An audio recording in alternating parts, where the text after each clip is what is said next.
Tarjen, Star-Crossed Alien Mail-Order Brides, Intergalactic Dating Agency.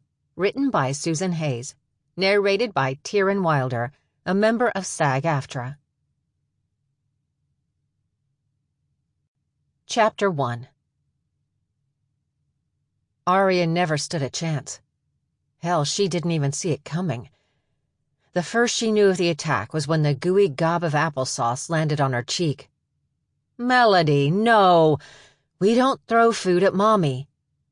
Her baby responded with giggles and a sticky-faced smile. "It's amazing.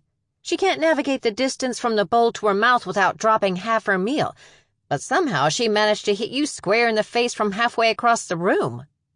Haley's expression was a mix of amusement and horror. It was a common expression for the always-polished journalist when she was around Melody. Haley adored the little girl, but nothing in her world had prepared her for the chaos and mess that came with having a baby around. She's very talented. Arya Fraser managed to wipe off most of the applesauce from her cheek with a few swipes of the cloth she planned to use to clean Melody with once she was finished with her meal. She tossed it across the room, banking it off a cabinet door and into a basket she kept in a relatively uncluttered corner, where it joined the rest of her ever-growing stack of baby-related laundry. More proof that she takes after her mommy and not her jackass of a father. Haley filled both their wine glasses before adding, "And I know I'm not supposed to badmouth Danny in front of the sprout. I had a spectacularly bad week and my filters are all broken. Sorry." "You're forgiven. I know it's been a bad week if you come straight here instead of heading home to change first." On a scale of 1 to 10, this week was a -40. "Do you want to talk about what happened?" Arya asked. Haley shook her head hard enough her perfect auburn curls bounced. "It's nothing new. Dad is still pushing me to prove myself, whatever the hell that means, and Mom is determined to find me a new husband. When I try and tell her I'm not ready, she gives me this confused look, like I'm not speaking English, and goes right back to reciting the income and suitability of the men she's found for me. I'm sorry. Some people refuse to accept that grief doesn't have a timetable. And your father," she sighed, "I've got a degree in psychology and I still can't figure out what he wants from you." Haley laughed. "It's nice to know I'm not the only one. Honestly, I don't think Dad knows what he wants from me either. He's still angry I married Jeff, but now I'm a widow and he doesn't know how to punish me for my choice without being a monster." "He's still being a jerk," Arya muttered, as she cleared away the remains of Melody's meal and set some of her toys on the tray to keep her busy. "Is that your professional opinion?" Haley teased. "Nope. My professional opinion would use multisyllabic words and come with a bill. This is just me, talking as your friend. And your friend thinks he's being an ASSHOLE.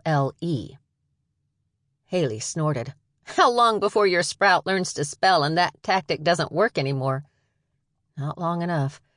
She's starting to mimic what she hears, too. And Piper has even fewer filters than you do. With my luck, my little girl will be swearing like a trucker by the time she gets to preschool."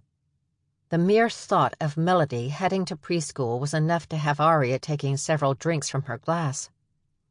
"You okay?" Haley asked. "Yeah, I'm just not ready to think about Melody in school. I still feel like I only brought her home from the hospital yesterday." "Time passes, whether we want it to or not." There was a rare note of sadness in Haley's voice.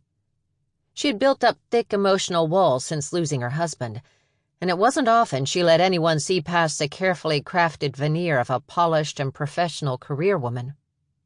"Yes, it does." Arya leaned down to press a kiss to Melody's forehead. "I just wish I could capture these moments somehow, so I could visit them later, you know?" Haley set her elbows on the battered kitchen table and nodded. "But as my wise and all-knowing therapist would say, the past is a tempting trap. The longer you linger in memories, the harder it is to come back." Arya wrinkled her nose and recklessly drained her glass. "Please tell me I didn't actually say that." "I might have ad-libbed a little." Arya reached for the wine bottle. "Thank God. That sounded like it came out of a fortune cookie." She barely got a splash of wine into the bottom of her glass before the kitchen door was Sample complete. Ready to continue?